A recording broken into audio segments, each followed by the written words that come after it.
Hello, my name is Tatiana Itskevich, Senior Solutions Architect in AWS. Today, I would like to talk about how you can build a data perimeter to protect data stored within your corporate boundary. So we'll cover what data perimeter is, the concept and AWS capabilities that are available today. How would you define and establish a boundary around the data using those capabilities? And we will do a demo showing how to use those in practice. So, what is data perimeter? You're probably very familiar with the principle of least privilege, which is granting only the permissions required to perform a job. Setting those fine grained permissions requires not only knowing who currently has access to which resources, but who should have access and under what circumstances. This is a hard problem to solve at once, with multiple developers operating a variety of different applications. So in AWS, instead, we prefer to look at least privilege as a journey. You start with a set of permissions that cover a range of potential needs. Then you verify that your permissions grant you intended access. And as workloads mature, you refine your permissions, possibly removing any unnecessary access. And you continue this cycle as your applications evolve and get promoted to prod, achieving least privileges over time. Data perimeter, on the other hand, doesn't grant access, but rather enforces security invariance by setting up coarse-grained controls. And by security invariance here, I mean access patterns that you know for sure shouldn't be allowed. For instance, if your company is not in a business of hosting a public dataset on an S3 bucket with multiple dataset subscribers external to your organization, you probably know with a high level of certainty that your S3 buckets shouldn't be shared with external entities. So data perimeter coarse grain controls is something that will provide you with the assurance that this unintended access will be prohibited, even if a developer makes a configuration mistake. It's important to note that all AWS resources and networks are private by default. They are constrained to the account they're created in, and their access is controlled by access policies you configure for your users and resources. So data perimeter really just an additional boundary that you can build around your data, giving your developers ability to innovate and allowing you to more securely advance through your least privileges journey. So what is data perimeter exactly?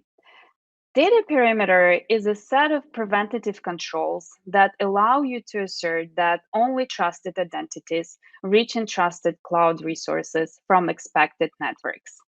And definition of trusted and expected may vary based on your organization characteristics and needs. But usually, trusted identities encompass AWS IAM principles that belong to your accounts, which are part of your corporate AWS organization. Trusted resources, those are resources that belong to your AWS accounts. S3 buckets, databases where you store your data. And expected networks usually encompass on premises corporate IP space and AWS networks, AWS VPCs. You will notice that in each of these definition, we have AWS services acting on your behalf part. And this is because there are scenarios when AWS services perform tasks on your behalf, given your explicit request to do so. A good example is AWS CloudTrail publishing logs to your S3 bucket after you create a CloudTrail trail asking the service to continuously store logs in S3. Such data access patterns should be accounted for when creating a definition of trusted identities, trusted resources, and expected networks. Those should be specific to your company needs and requirements. And I will show you few examples on how to do that later in the presentation.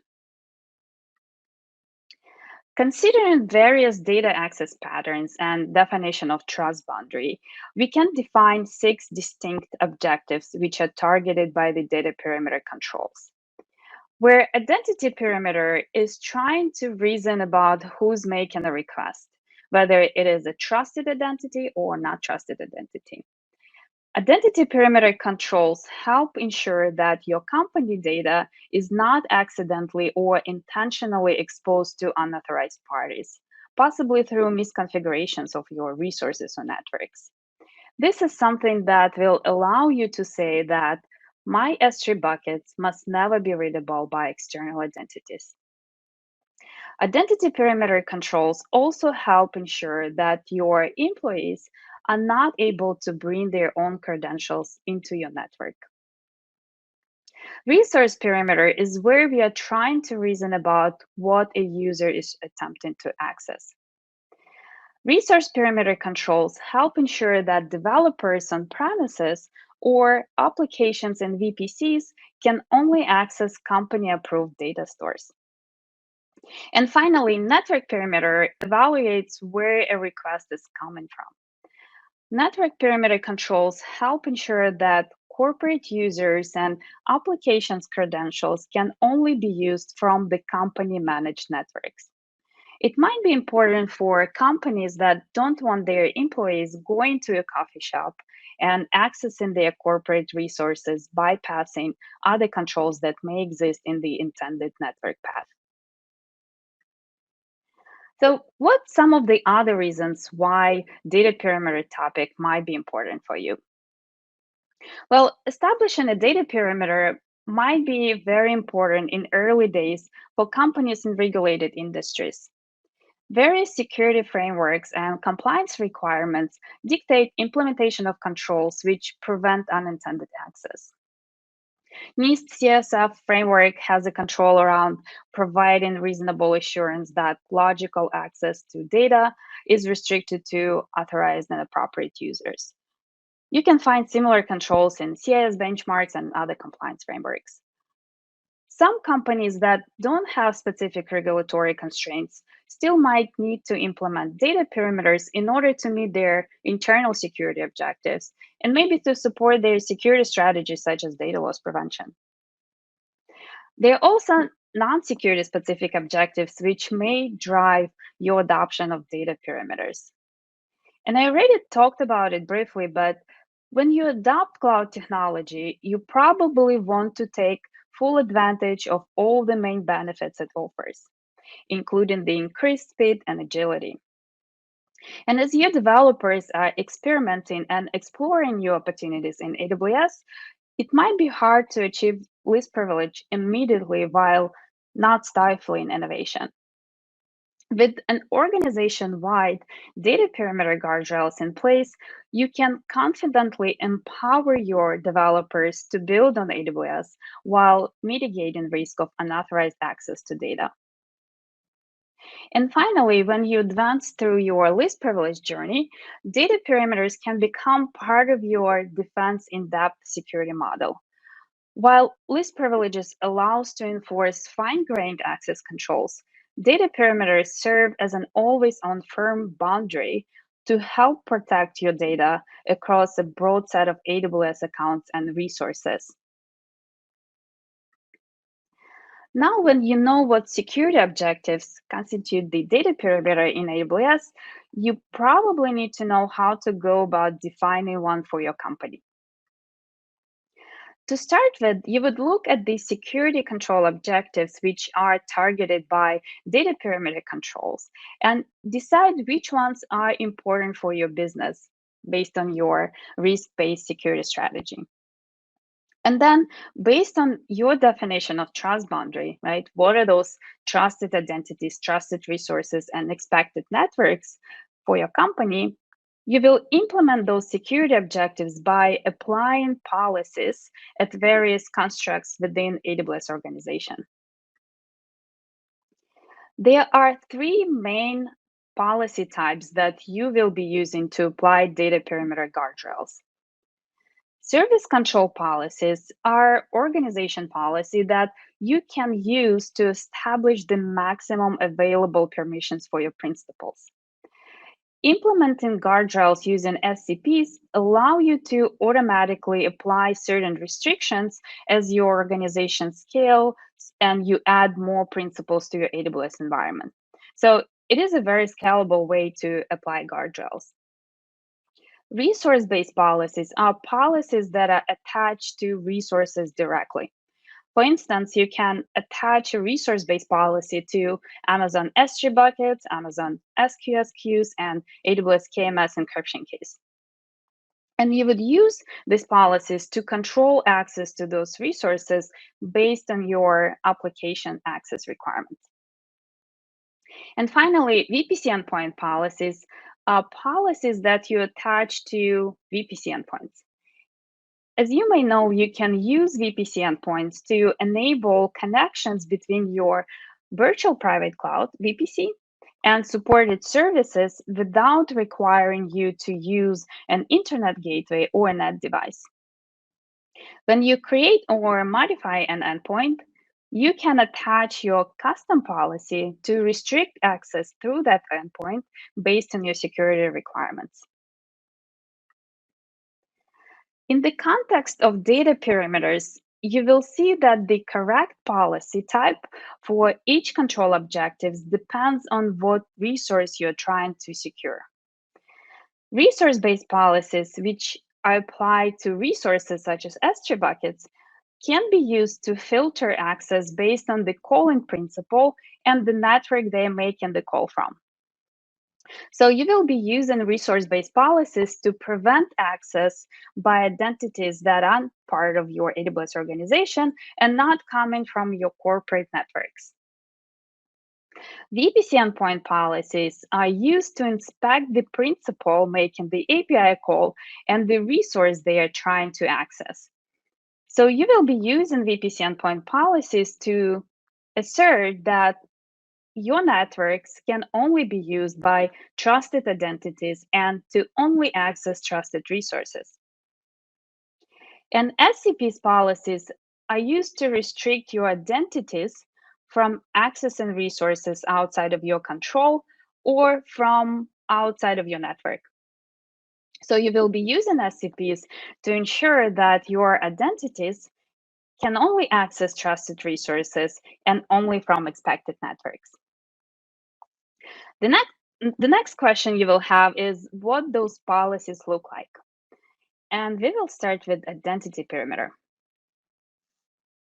Identity perimeter policy on resource that you can apply using resource-based policies usually uses AWS principal org ID global condition key to ensure that only trusted identities can access your resources.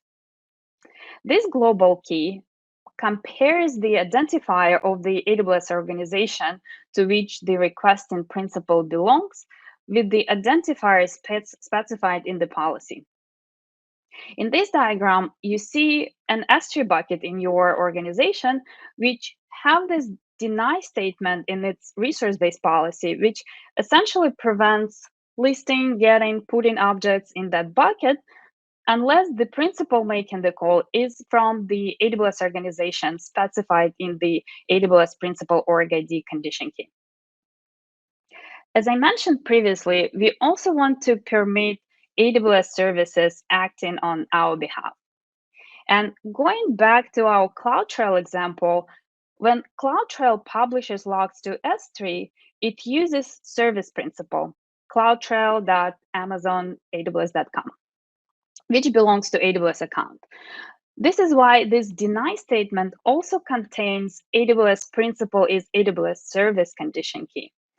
The presence of this key ensures that any AWS service acting on your behalf, whether it's CloudTrail, config, or VPC flow logs, won't be explicitly denied access to this bucket. Also, keep in mind that this explicit deny statement acts as a guardrail. Your S3 bucket and any other AWS resource is private by default, meaning that they don't allow any access by default. So you would still need to allow access based on your workloads requirements, either using identity-based policy or resource-based policy. But this guardrail just helps build an additional boundary and prevent a potential data loss in case of a configuration mistake.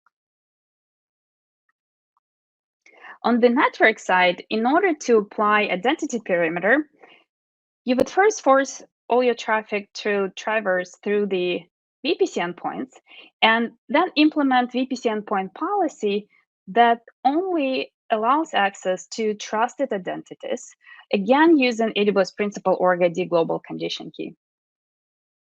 In this example, we have an SQS VPC endpoint policy with allow statement, but it permits traffic to pass through this endpoint only if principal making the call is from my corporate organization.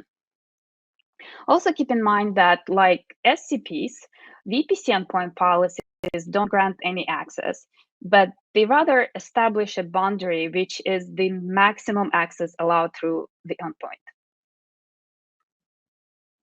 Resource perimeter policy on identity, which you would apply using SCP, usually uses AWS Resource Org ID global condition key. This condition key is used to ensure that your identities can access only trusted resources. This key compares the identifier of the AWS organization to which the requested resource belongs with the identifier specified in the policy. So here, this deny statement might be one of the many restrictions that you apply using SCPs. But this particular statement will explicitly deny send message action to an SQS queue, which is not part of your organization. That same AWS Resource Org ID condition key applied within a VPC endpoint policy, along with already applied identity perimeter, acts as a defense in depth to prevent access to untrusted resources from your network. And finally, network perimeter helps ensure that your resources are only accessed from expected networks, which are your on-premises IP site range or VPC networks, but not a coffee shop. So in here, we use two primary IAM global condition context keys to identify whether a request is coming from AWS source IP and AWS source VPC. When a request arrives at an AWS service by way of a service VPC endpoint, the IAM request context includes the AWS source VPC attribute, identifying the VPC of the origin. When a request arrives at an AWS service not by way of a service VPC endpoint, the IAM request context includes AWS source IP attribute for the public IP address of the origin. So in this example, we explicitly deny S3 requests unless they are coming from a specific site range or a VPC ID. We exclude from this deny statement access patterns where AWS services act on your behalf. To start with, we have AWS principal is AWS service condition key, which is included here for services that use service principal to access your resources. CloudTrail was a good example. AWS via AWS service condition key is included for services that use credentials of a user making the original request to then call other services on your behalf. A good example of such pattern can be seen in working with KMS encrypted S3 objects. When a user uploads an object to S3 bucket with the default KMS encryption enabled, Amazon S3 service makes a subsequent request to AWS KMS in order to generate a data key from your CMK to encrypt that object. Call to AWS KMS service is signed using your user's credentials. And finally, AWS principal ARM condition key is included to exclude service link roles when they're used by AWS services to act on your behalf. A good example here is AWS IAM Access Analyzer, which uses a service link role to analyze AWS resources such as Amazon S3 buckets to generate its findings. This table just puts all of the concepts and capabilities that we discussed in one place, helping you effectively implement perimeters based on your security requirements. One thing to point out here again is that there are main global condition keys such as principal org ID, resource org ID, source IP, and source VPC that allow you to restrict access based on what organization or locations your principals, resources, and networks belong to. But there are also condition keys such as principal is AWS service and via AWS service, which help you include AWS services acting on your behalf to the definition of your trust boundary. To illustrate how to use these controls in practice and how they impact the effective permissions that users have in your environment, I will do a quick demo. But before that, a quick overview of the environment that I will be using. So we'll have two main accounts here.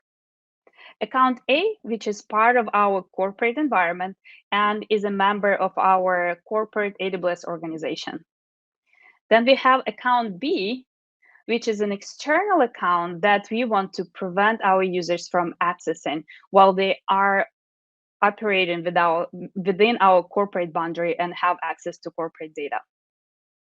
Both accounts have a secrets manager secret configured, and we will be using those as examples of resources your users might be accessing. Each account also has an EC2 instance running in a VPC with role credentials that we will be using to access resources and to demonstrate effective permissions after we apply our guardrails. Those roles in both accounts have identical permissions. They allow secrets manager get secret value and put secret value actions. In our corporate account, account A, we also have a VPC endpoint created for the secrets manager service to provide private connectivity to our secrets from our VPC. And with that, let's navigate to the AWS console.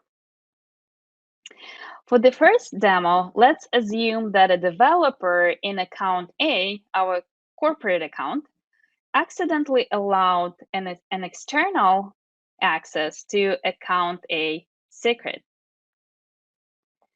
I will try to access this secret using account B role. And you remember that in our setup, you want to prevent any access to and from account B because it's not part of our corporate organization.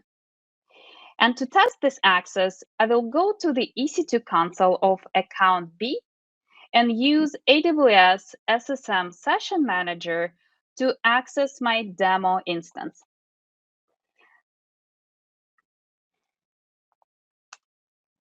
This instance uses account B role credentials to sign AWS API calls.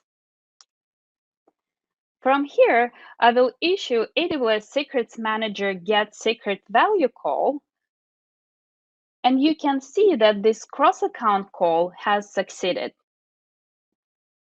In order to apply a guardrail to prevent this type of access, I will navigate back to the Account A Secrets Manager console and will add an additional statement to the resource-based policy.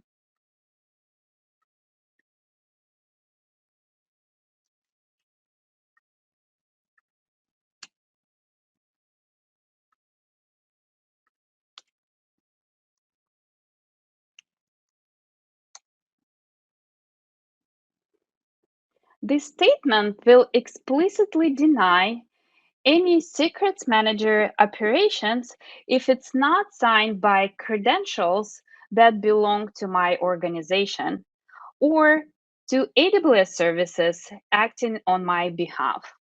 You see that we use AWS Principal Org ID and AWS Principal is AWS Service Global Condition keys to do that.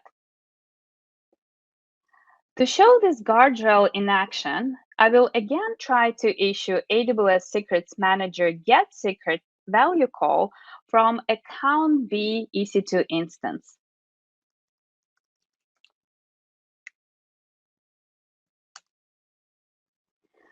You see that now I'm getting an access denied with the detailed message that says that there is an explicit deny in the resource-based policy preventing this access. So we applied an identity perimeter using a resource-based policy that ensures that only my identities can access this secret. Now, let's imagine a situation when a developer takes his laptop to a coffee shop with the corporate role's temporary credentials still saved in the CLI profile. And the developer tries to access account A, my corporate account secret, with those credentials. Without any other compensating controls on the laptop, I can make get secret value call from outside of my corporate network using my corporate credentials. In order to prevent the use of corporate credentials from outside of corporate environment, I will navigate back to the Secrets Manager console in account A and will add another statement to the resource-based policy.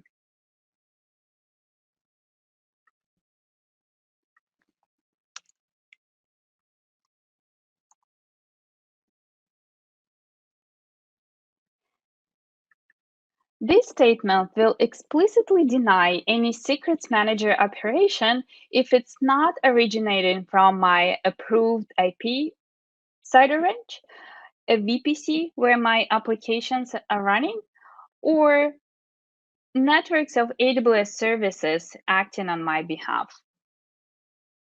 Now, if I try to make get secret value from my laptop again,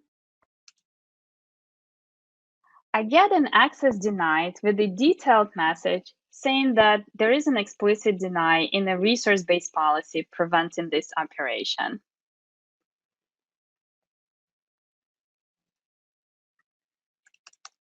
And it denies my access because my source IP is actually not part of my corporate IP space. Now, if you note a VPC ID that I exclude from this deny statement, essentially saying that this is my expected network, you will see that this is a VPC where my instance is running in.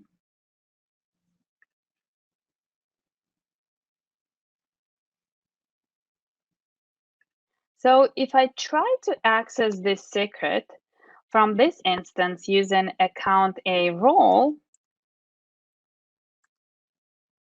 I'm able to do so successfully.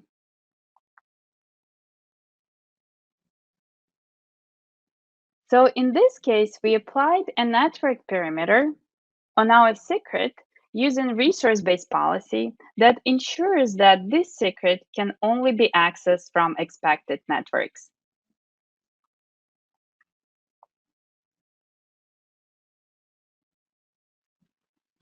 Now, for the next demo, let's assume that a developer during testing accidentally exported his personal account B credentials into the EC2 instance running in account A.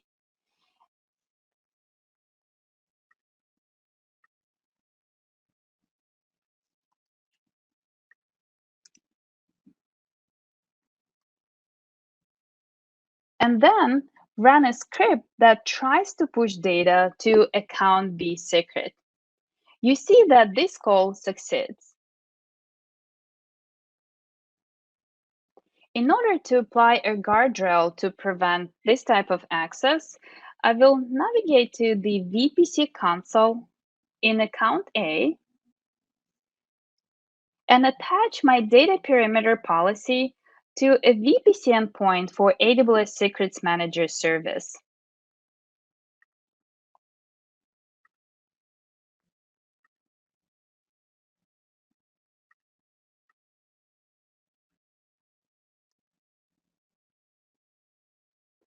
This policy will ensure that Secrets Manager actions I permit it through this endpoint only if identity making the call belongs to my organization.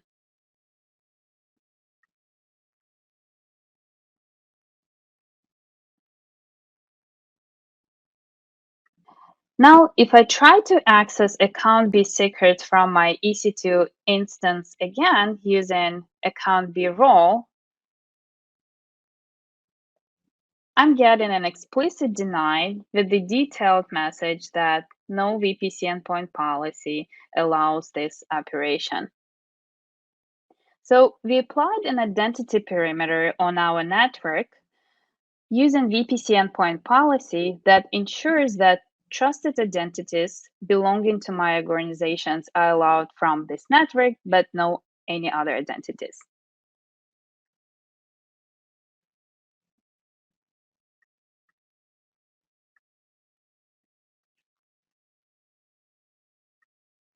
Now, let's assume that a misconfigured application running in account A EC2 instance is trying to push data to account B secret using valid credentials, our corporate account A credentials.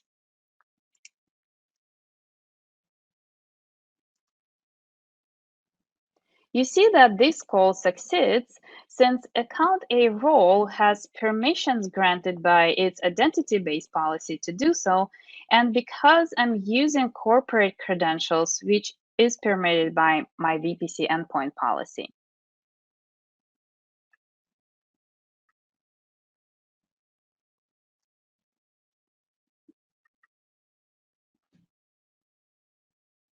In order to apply a guardrail to prevent access to resources which we don't trust, resources that are outside of our organization, I will add another condition key to the VPC endpoint policy.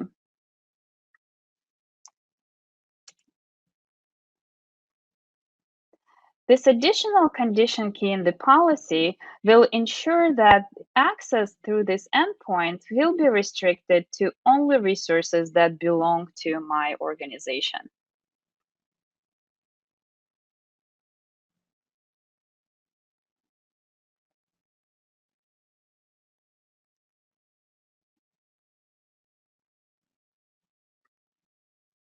Now, if I try to make put secret value from my instance, I'm getting an access denied with a detailed error message saying that VPC endpoint doesn't allow this type of access.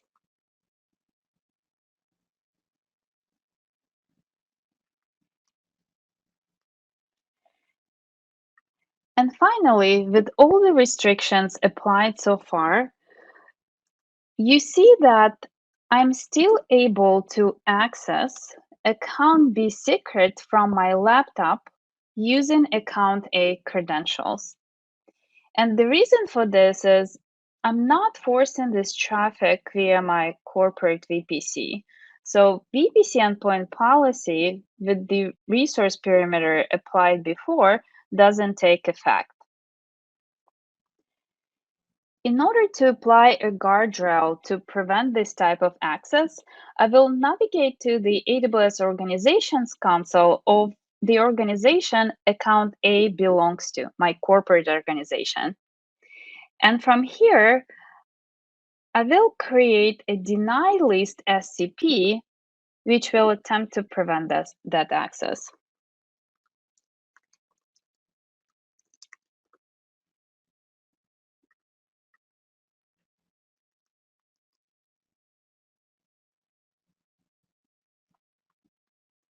This deny list SCP will result in a deny for secrets manager operations if secrets that are being accessed don't belong to my organization, and if requests don't originate from networks that belong to my expected networks or networks that belong to AWS services acting on my behalf. Like all SCPs, this SCP doesn't grant any access, but it establishes a perimeter which is the maximum access allowed to principals within your organization. Now I will attach this policy to my OU where account A belongs to.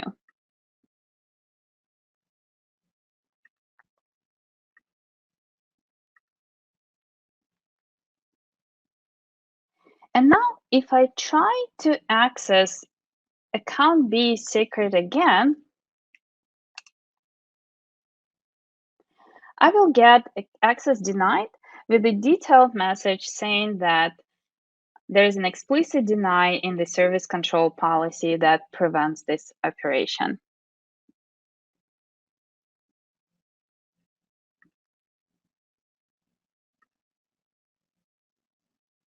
So we just applied a resource and network perimeter on our identities using service control policy that ensures that my identities can access only resources that belong to my organization and only from expected networks. This completes my demo, and now I would like to give you a list of resources you can use to learn more about data perimeters. So you can learn more by reviewing building a data perimeter on AWS white paper and taking a hands-on workshop that we have available online. All right, this was an overview of building a data perimeter in AWS.